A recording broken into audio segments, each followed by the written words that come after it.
Okay, so let's dive into this story. It's kind of about figuring out what's real and what's just hype. You know what I mean? Mm-hmm. We're talking Chicago politics. Yeah. Specifically, former Mayor Lori Lightfoot. Now, she was someone who definitely made waves while in office. Oh, yeah. We got a ton of interesting stuff from you guys. News articles, election data, even some leaked documents. Oh. And it seems like Chicagoans were either totally on board with her or really against her. Definitely a polarizing figure. Exactly. So we're going to look at everything closely.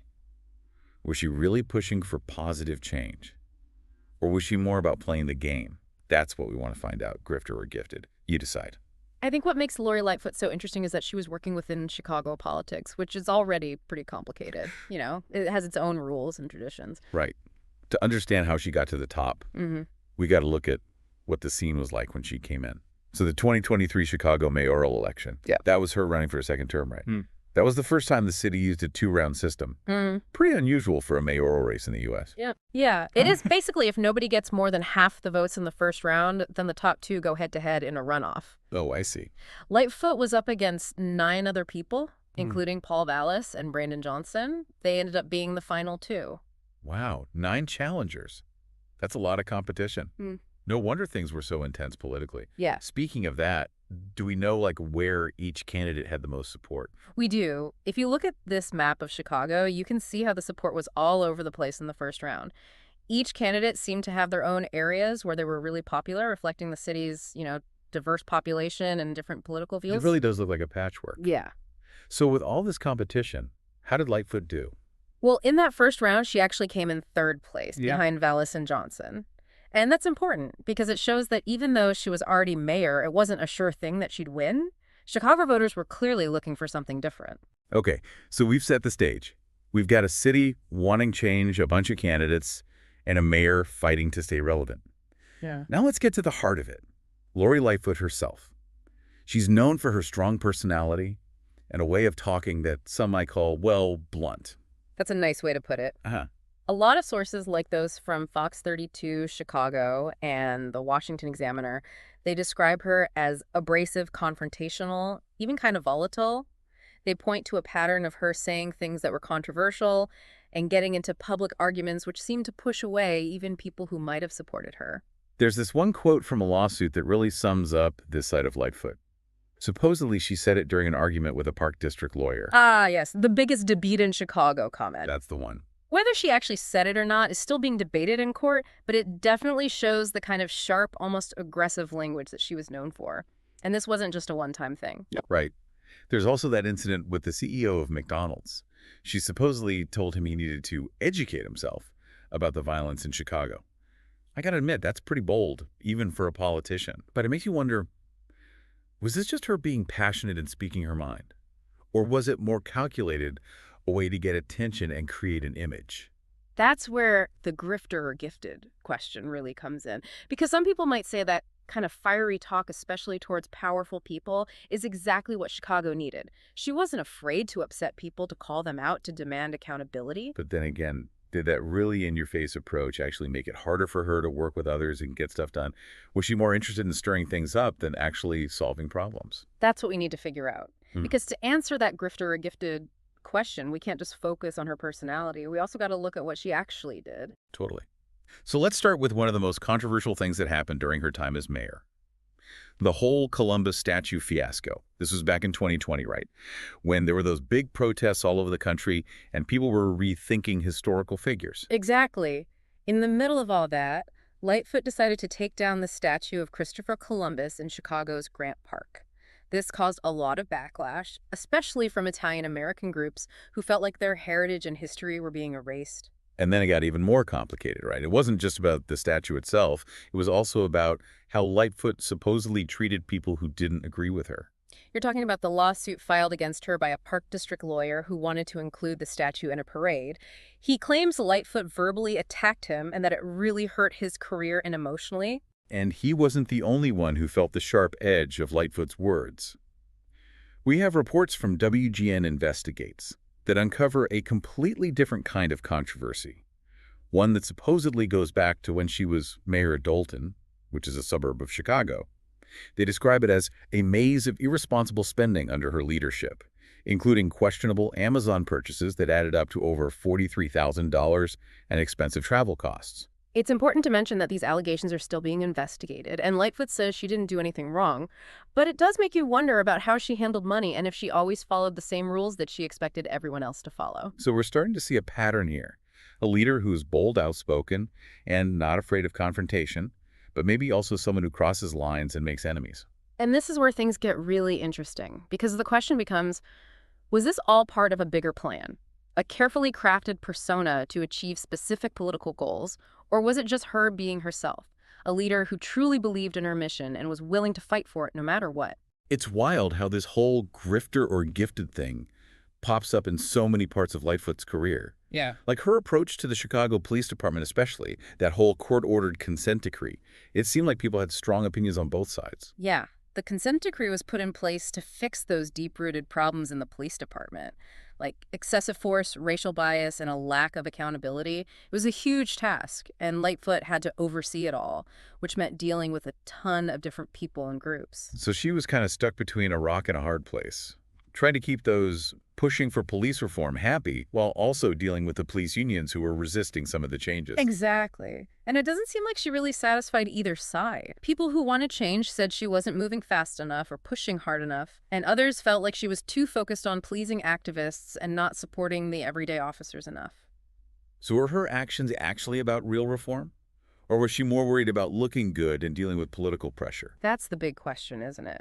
It's hard to separate what she really wanted from the political stuff she was facing. On the one hand, she did increase funding for some community programs aimed at stopping violence, which suggests she did care about addressing the root causes of crime. But then on the other hand, murders kept going up while she was in office. So some people question how effective her overall approach really was. That makes sense. It's hard to pinpoint exactly how much any mayor's policies affect something as complex as crime. But it does seem like her handling of the consent decree fits right into that whole grifter or gifted debate. It does, and it gets even trickier when you add in those accusations about her mishandling money back when she was mayor of Dolton. Right. Those WG Investigates reports really paint a different picture. Yep. They claim she used taxpayer money for personal gain. Yeah, those accusations are really damaging because they make people question if they can trust her. Whether or not they're proven true, they feed into this idea that maybe she wasn't as honest as she made herself out to be. It's like they say, where there's smoke, there's fire.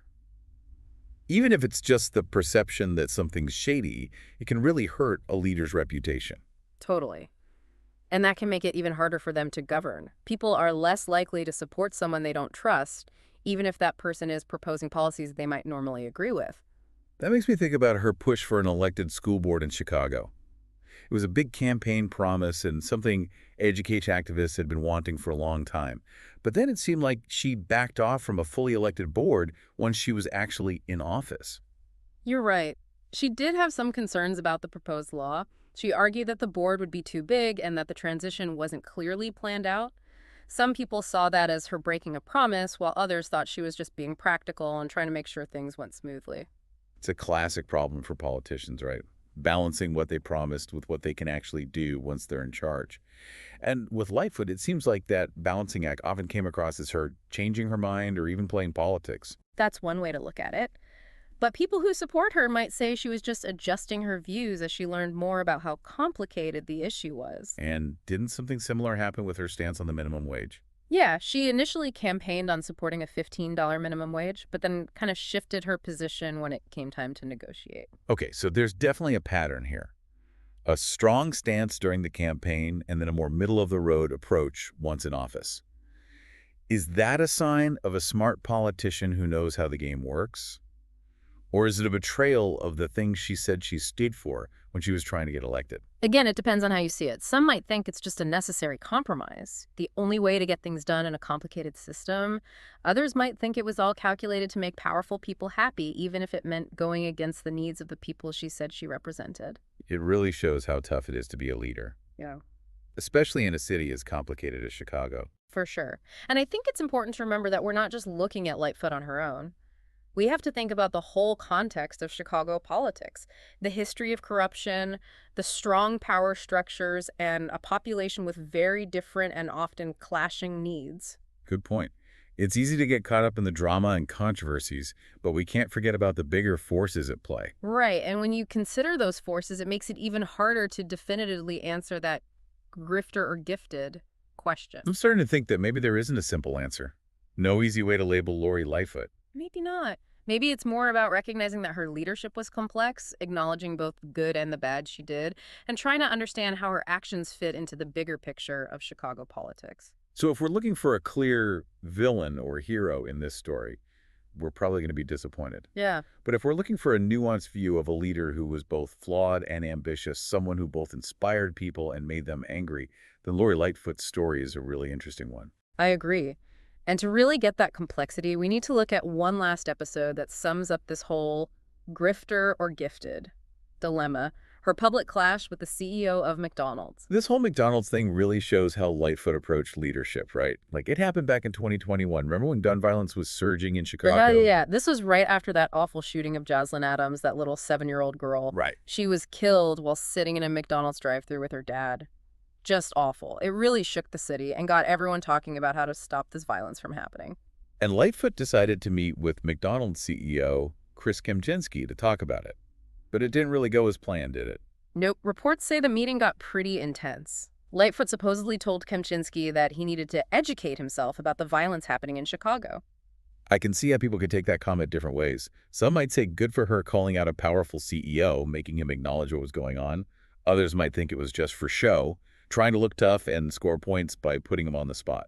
Exactly. And that's what makes this whole thing so interesting. It makes you wonder, was Lightfoot really trying to work with him to find solutions? Or was she using the situation to make herself look good as a strong take-charge leader? It's tough to know for sure what she was thinking, but we do know that what she did got a lot of attention and started a conversation about corporate responsibility. Like, what role do businesses have in dealing with these kinds of problems? Definitely. And that connects to a bigger theme we see with Lightfoot.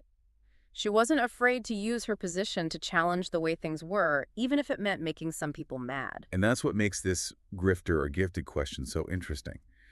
Because some people would argue that her willingness to stand up to powerful people to tell them they're wrong, that's exactly what Chicago needed. They might say she was someone who wasn't afraid to shake things up and demand more from those in charge. And there's definitely stuff that supports that view. She pushed for things like an elected school board, more money for programs to reduce violence, and changes to the police department. All of those things show she was serious about tackling those big problems and making life better for people in Chicago. So then there's the other side. The controversies, the accusations about her mismanaging money, her style of communicating that rubbed people the wrong way. All of that makes you question her judgment, her temperament, and if she was really effective in making lasting changes. That's the thing about Lori Lightfoot. She was complicated. Hard to put her in a neat box. She was bold, ambitious, passionate, and determined, but also prone to making mistakes and shooting herself in the foot. Seems like people will be arguing about her legacy for a long time. Was she a visionary leader who brought much-needed change to Chicago? Or was she more about playing the game and using her image to get ahead? I don't think there's one right answer. And maybe that's the most important thing we've learned from all this. Leadership isn't usually black and white. It's messy, complicated. And often it's about making tough choices without having all the information. Lori Lightfoot's story reminds us that to really judge a leader, we can't just look at their personality or what they say.